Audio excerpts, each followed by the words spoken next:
Welcome, welcome. It's Mud Dog with the Texas Space Navy bringing you another Star Citizen video. And today we have a ship rundown of the Drake Cutlass Blue. This ship is right now available on 3.9.1, the PTU. That's the Public Test Universe. It's not quite available in the the Persistent Universe as of yet. Maybe by the time this video goes up, it will be. Because the Persistent Universe should be switching over to 3.9.1 sometime soon, like in the next day or so. We have a lot of cool technology cool things coming in with the Invictus launch week. A lot of cool ships that you can test fly. You're going to be able to test fly this ship as well, I believe on May 31st and June 1st. So that should be when you can test fly this thing and buy it. So if you don't already own it, you should be able to buy it at that time. As you can see, I'm going through the stock loadout of this ship. It's got 2 Distortion size 2s gimbaled and 2 Badger repeaters gimbaled with 2 Panther repeaters as the turret guns. I will probably change to all Badgers on those front-facing guns until we can do a fixed loadout. And then you may see me sporting 6 Panthers on this thing. That'll be dirty. Really, really dirty. But it would be really cool. A lot of firepower, a lot of rate of fire will be really awesome. So this ship comes in this nice little blue color. I'm sure with the ability to change out paint schemes coming up soon, that you can change to whatever color you want. You can make it look like a Cutty Red maybe and really surprise some people, though I'm not really sure why you'd want to do that. Now this one, in comparison to the Cutty Black and the Cutty Red, what makes it special? What makes it sit apart from its brethren? Well, of course you know the Cutty Black is probably the most versatile of the 3. It has cargo space. You can use it for all sorts of different missions. Of course, it's also kind of geared more towards piracy, or at least that's the whole thing in lore, that a lot of people who like Drake are pirates, especially the Cutty Black. You can use the Cutty Black for a lot of things, and you can see in this ship, which I'll show you here again in a minute, that the back is a little bit different from either the red or the black. So in the black, you have that open cargo space that you can store all sorts of things in. In the red, in the very back there, you have, of course, the airlock, and then inside the airlock, you will have the 2 med beds that you can also use as respawn points right now in the game. Very cool functionality from the red, but the red is more or less just an ambulance. It's very limited in the jobs it can do. But let me tell you, my org has a lot of Cutlass Reds. Why? Because we want to be able to, heal ourselves, heal each other, get back in the fight. So Cutty Reds are extremely popular right now in my org, Texas. We're very active, so you guys check us out if you're interested in org. Back to the Cutlass Blue. I do like the color of blue this thing has on it. I can't call it a royal blue. I can't call it a navy blue. It's just, to me, it's a police blue. It looks perfect for this ship. I really like the way that they put these textures together on this ship and colored it. It just, it looks great to me. Something else that's added onto this ship that you notice on the Cutty Red, when you turn on the lights of the Cutty Red, you've got a lot of like red and white flashing lights because it's an emergency vehicle. You got to have those. But when you turn on the lights on this one, look at the color of the lights now.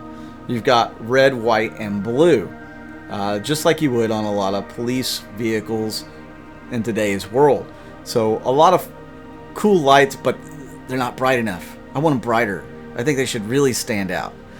You can see them better here in the video, but I want these things to stand out. The Cutlass Red at one point had almost blinding lights. That might have been a little too much. They toned it down too much if you ask me, but very enjoyable to have those kinds of little intricacies of the ship. So let's go check out the back of the ship. As you can see, there's 2 bunks here. There's weapons racks. There's components. That's not the toilet there. That is the turret. And then back here, you have 2 rows of 3 inmate cells, I guess you could call them.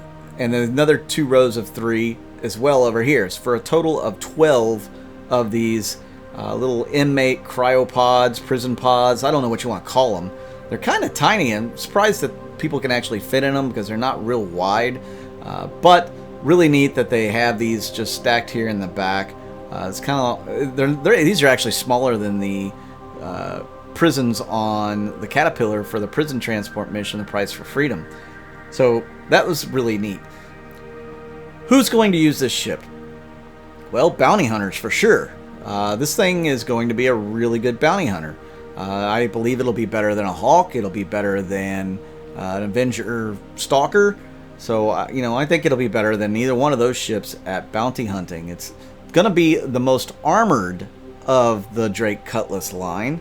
That's right, armor. So it should have some armor on it to make it a little bit tougher. This ship is also the most expensive out of the Drake Cutlass line. I believe the last sell it was $150. I would say that's probably going to go up this time around. Probably 170, 175. I don't know. It's going to go up. Expect it'll be a little bit of a price increase. They usually do when ships go to flyable. I don't think that this thing is going to just be available all the time to purchase. It is going to be a limited time. So if you want one, pick one up during this sale at the end of this month, beginning of next month, so that you'll get it.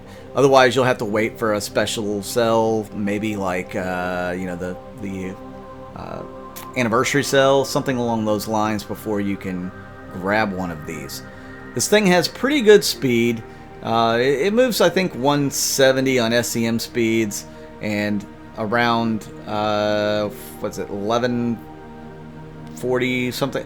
We'll kick it up. Let's kick it up a notch and see how fast this thing goes. See, it's got good rate of fire, but you guys know at this point the size 2 gimbaled distortion and laser cannons can fire pretty quick. This is a nice little cruise speed as we come closer to Bikini Point, checking out the docking station for the big capital ships like the Javelin and the Idris that we will see. So a couple of other things special about this ship that we haven't really gone into. Missiles. It's got a lot of them. 24 missiles. So you're going to be able to fire missiles for days in this ship. The other big thing that it's got, which I want to show you here in a few minutes. I'm going to wait to talk about it. You're going to have to wait a couple of minutes to find out what the other special part about this ship is. So yeah, again, speed and maneuverability. It's what you would expect from the Cutlass line. Nothing super fast, nothing super slow. It gets the job done. As far as combat capability, I have not taken this thing into combat yet. I plan on upgrading the shields, the coolers, the guns, all of that, so that it can, accommodate my combat style, which is, I want to hold down that trigger until things blow up. That's pretty much it. And I want to have the thruster power to maneuver whenever and wherever I want to go. Of course, that's not as easy to do in today's version of the game with the flight model the way it is. But eventually, I hope we can get fixed weaponry back on target so that I can put fixed loadout on this ship and make it really nasty. That's my goal. Okay, so let's get into the other little surprise for this ship. This was not an advertised feature of this ship. Which, by the way, one of the advertised features, as you can see the top speed of, 1,114, was a tractor beam. Of course, there's no tractor beam gameplay in the game yet. So hopefully we'll get the tractor beam for this ship.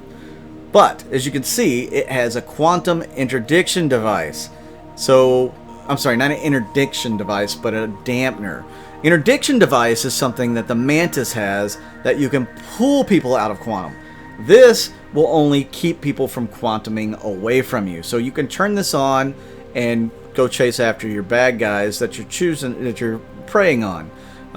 You can see the glowing red. This is saying that you're emitting that quantum dampening field. So nobody in the immediate radius will be able to get out away from you. I want to test this out with some org mates to see what the distance is. I'm sure it's got a decent range, but it's probably not going to be anything near what the Mantis can pull off, because the Mantis was built for that. That's why they have the Mantis, to be able to interdict ships, pull them out, and to keep them from getting away. The problem with the Mantis is it's not a very tough ship, so you're going to need some other ships nearby to protect it. Expect the Mantis to be used a lot by pirates and advocacy type agencies to, either jump ships or to, stop ships along major trafficking zones so that they can be searched and whatnot. So once again, thank you all for watching this video. I really do appreciate all you who've been tuning in. Thank you to all those who watched the ads all the way through and click on them. That really helps the channel out a ton. Thank you to all my Patreons and YouTube members. You guys rock. If you guys want to be a sponsor and join my Patreon ranks or the member ranks, that information is listed in the description below this video. Also, guys, please hit that like button if you like the video. Hit that subscribe button if you've never subscribed and you really like my content. I try to do a video every day for you guys, so hopefully you guys appreciate that. And yeah, thank you once again. Hit that little bell icon to let you know when I do more of these videos. I'm Mud Dog with the Texas Space Navy, and I will see you out in the verse.